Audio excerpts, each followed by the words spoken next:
So I invite you to be here with me now today because I think that this is where you're meant to be. I've always believed that life has a way of guiding us, quite amazingly, to where we need to be for the next step in our own growth. My audiences have likely never experienced what I have. They've never been kidnapped. But people everywhere relate to the themes that I'm going to be talking to you about today. How we get through the hard stuff that life throws at us that we can't see any way out of. I lived through something extraordinary.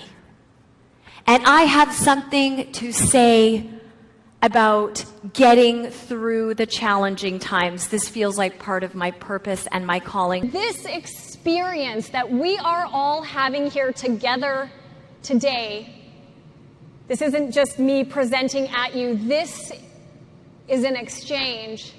What unfolded next was like something out of your worst nightmare. About a dozen armed men emerged from where they had been hiding behind the parked car. We said into the camera exactly what they wanted us to say, which was that if the money wasn't paid in 1 week, that we would be beheaded. For everything that would come next, everything that followed was the aftermath, the punishment for the failed escape attempt. I was taken that day from the mosque to my new house. I named all of the houses that I was held in. This was the one that I named the dark house, where I would live for about 4 months. I was taken to my room. It was pitch black. I wouldn't have been able to see my hand if I tried to like this. There was a window in the room that had heavy metal shutters. Well, they were closed, but they had even gone the extra mile. They had taken black plastic garbage bags and stuffed them around the cracks of the window where any light otherwise may have come in. I couldn't move my body anymore because my kidnappers had taken a thick metal chain, wound it around my ankles, secured that with 2 big heavy-duty padlocks. That would stay on my ankles for the next 10.5 months. I could not sit up. I could not lie on my back. I could lie only on my side, on the floor. But it's in those moments in life that we start to go looking for what we're made of. These guys were both the victims and the perpetuators of violence. And that was the truth. And perfectly happy, healthy humans don't have the capacity or the desire to hurt another human being. I mean, I don't. I'm sure you all don't. So these guys were really hurting me. And the challenge to myself was to see it as, is the degree to which they are hurting me the degree to which they themselves are suffering? And if so, can I have compassion for that? In times like that, despair is the obvious thing. The despair is real, and it's big, and it's loud, and it's the easiest part of the whole story to identify with.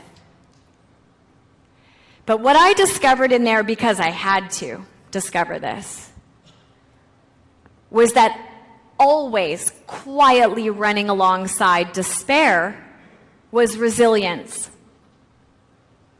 It's not as loud and it's not as obvious, but it is there. But it becomes very choiceful. It is easy and seems to be more natural to lean into the despair.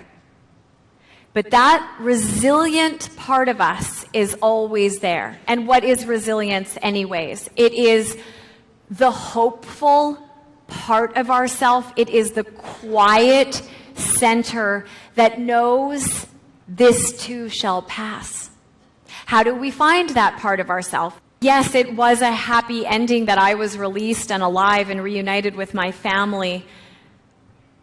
But coming back after going through an experience like that, experiencing that kind of devastating interpersonal violence, living with severe post-traumatic stress disorder, which was brand new to me. I didn't understand what was happening to my brain and my body, was very hard.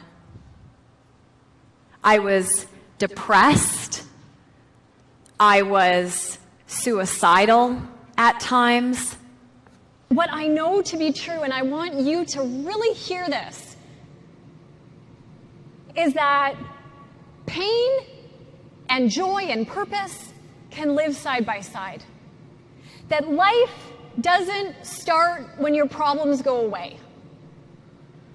That we are capable of holding it all. We are human beings who are growth-seeking beings. And pain and challenge is what forces us to grow. In fact, more than the happy and easy times. That just seems to be how it works. So, could I find any ways that I had been strengthened and enriched by all these terrible things that happened to me? It took me a long time to lean into that possibility. But when I did, it changed everything. Of course, there were gifts in that. Things happen to us in our life, and then they're done. But the internal narrative about that thing that happened stays with us for the rest of our life. So the story we tell ourselves about what happened matters a lot.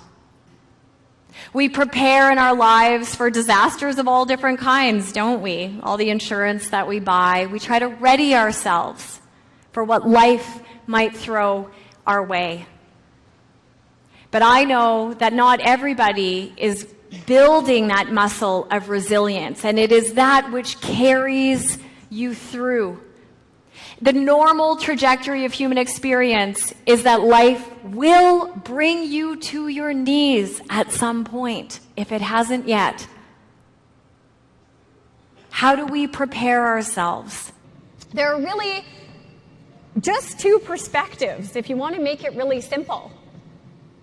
Life happens to us, and from that perspective, we're just floundering around trying to deal with all the crap that life throws at us all the time. Or life happens for us. That every single thing that happens to us can be for us, can be for our own growth. The challenges that you face at work, the things you don't want. You don't want those challenges to be happening. You're like, I want picture X. Like, that's how I want it to be. But all these other things are happening. Those things are happening for you to give you the skills that you're going to need to get to X. They are teaching you, as life does, what you need to know to get to the next level. The big word behind me here is momentum.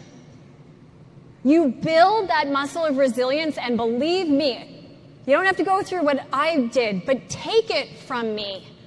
You do that and it builds momentum, and that momentum will carry you.